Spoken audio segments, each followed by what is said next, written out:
This is an extension of something that I mentioned in passing in a previous video, and which I promised to expand on and make a full video about, so here it is. This is about the time that I realized that I would never write sequels. Now, when I was much younger, I entertained ideas about writing cycles of stories, or Tolkien-esque kinds of things where there would be multiple volumes and there would be this big expanded universe kind of thing. Maybe it was the sort of thing that Heinlein did, where there was a lot of short stories in the same shared universe, that kind of thing. And I never got around to it, in big part because at that age it was a very daunting prospect, and when you're that young, it's very difficult to finish anything at all. But it was a nice idea, and I kept it alive. And a big part of why I kept it alive was because I had seen so many other people doing it. So I didn't realize this at the time, but it was more out of a sense of obligation than anything else. Oh, this is what other SF and fantasy authors do. They make these big shared worlds, or they write sequels. It's par for the course. I never really questioned the importance of that.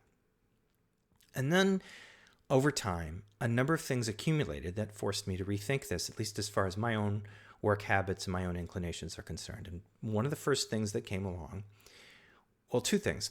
Two authors I can think of that came along and shattered all this for me. One of them is Philip K. Dick, who wrote quite a few novels, but none of them take place in the same universe.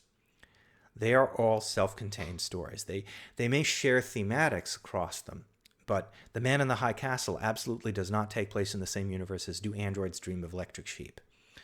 And he actually had a lecture, if I remember correctly, the title is something like How to Build a World That Doesn't Fall Apart 2 Days Later, where he implied that he likes doing this sort of thing. He likes building worlds that fall apart and seeing how they fall apart. And the corollary from that is, that means every time he sits down to do something new, it's going to be a new world that is designed to fall to pieces in an interesting way. The other author that I came across that did the same thing, although perhaps not for the same reasons, was Clifford Simak. And he was introduced to me by a friend of mine who coincidentally shared the author's first name. He was a very young boy at one point. He was in a bookstore with, I think, his uncle. And he pointed at one of Clifford Simak's books and said, "Can I have that one? It's got my name on it." And that started for him a lifelong love of that author. And I picked up some of Simak's books on his recommendation. I was also enthralled. And Simak does very much the same thing. He will set up a situation that is self-contained and explore it exhaustively. And he will do this over the course of a short story. He will do this over the course of a novel. But the point is that every time he's done with it, he is done. It's over the shoulder and done. And he goes on to something else. Now, all of this stayed in my mind for quite some time. I said to myself, that makes a lot of sense. But I was still, even further in the back of my mind, operating under the assumption that I was going to do the big SF or fantasy thing, that I was going to write these cycles of stories or sequels or what have you. And then when I started doing the first of the books that eventually became the Infinimata imprint, when I started writing the first of the books that really kicked everything off, so to speak, this was back in 2005, 2006, a funny thing happened. The very first of those books, it's a book called Summerworld, which is available through my catalog, and I'm proud of it. It's on the lower end of what I consider to be my better books, but I'm still proud of it, and it's like the first signpost along the way about my progress, so I keep it in print for that reason. And I wrote the majority of that for National Novel Writing Month in, I think, 2006 November, and doing so was what really started the wheel turning for me in terms of how I was going to do this, because for years before that, I wasn't really doing much of anything in a sustained way. And then I said, okay, I'll try NaNoWriMo, see what happens. And boom, it just all started coming out. So I wrote the majority of it in that November, the rest of it in, I think, December, January, February, and then some polishing. And then I put it out on my own. And after I put it out, I said to myself, okay, what's the next story in that universe?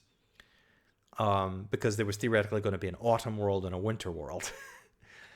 And I spent like 2 days collecting ideas and then just immediately throwing them over my shoulder and saying, that doesn't work, because I realized that without knowing it at the time, I had already said everything that I realized needed to be said about those people, about their situation, about their world. And then everything else that I could have gratuitously added on top of that would have been just that, gratuitous. And I couldn't bring myself to do it. And then I started remembering some other stuff that I'd read, some other science fiction from the 80s I'd read, where there had been like a cycle of books, and the first book had been pretty great, and then the others had been successively less and less interesting when I realized they were just basically squeezing the same lemon over and over again. And I said, no, I don't want to do that. I've got to do something else. And it was just as well, because I had about 3 or 4 other ideas all competing with each other to be next. And I said, maybe I should just listen to that instead. That's what got me into the habit of writing things to just sort of throw them over my shoulder. And with each one, I felt the same kind of thing happen. I would get an idea, and I would say to myself, okay, what is the story that for me would seem to be the best complete expression of this idea in a reasonable time frame, in a way that's digestible for a reader? And I would come up with that story. I would write that story, and I would say to myself, okay, let's bring this to the best possible conclusion that we can. And then when we're done, we'll put it out there. And when we're finished, we'll look back on it and we'll say, what have I learned? What have I learned from writing this particular story in this particular way, for this particular conceit, that I could then apply to whatever's going forward? And because I'm not taking any of the same material, I'm not trying to recycle any of the setting or the characters or whatever, I have complete freedom to learn and internalize those lessons in a way that to me would not be as readily available if I was simply writing the next installment in the same characters. And every single time I sat down to write a book, I found myself revisiting this pattern, saying to myself, is there the possibility of saying more? And then I realized, no, I've done it. And I have to admit, maybe some of that was also simple impatience on my part. Life is short. I don't want to spend the rest of my life trying to revisit the same few things over and over again. I want to keep going out in different directions, as many different directions as I can. And I don't want to let any of my own habits inhibit me in that respect either. So this ended up shaping my approach for how I would find a story to begin with and how I would talk about it. I had to find the right frame for it as part of the process of being prepared to write about it at all. If I didn't have the proper frame for it, I didn't have the story. It didn't matter what the concept was. If I couldn't figure out how to distill it and get it into the right frame, there was no point in trying. And again, I don't have a problem with other people doing this. Again, I've mentioned him before, if I had a problem with this, I'd have a problem with people like Terry Pratchett, who's wonderful. But I owe myself something.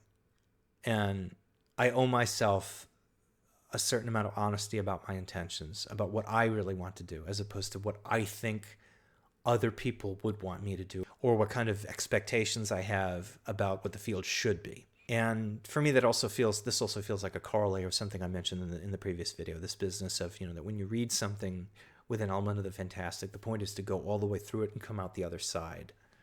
And you come out the other side with these things that have changed your vision and your thinking a little bit. And you use that change to take action in the real world.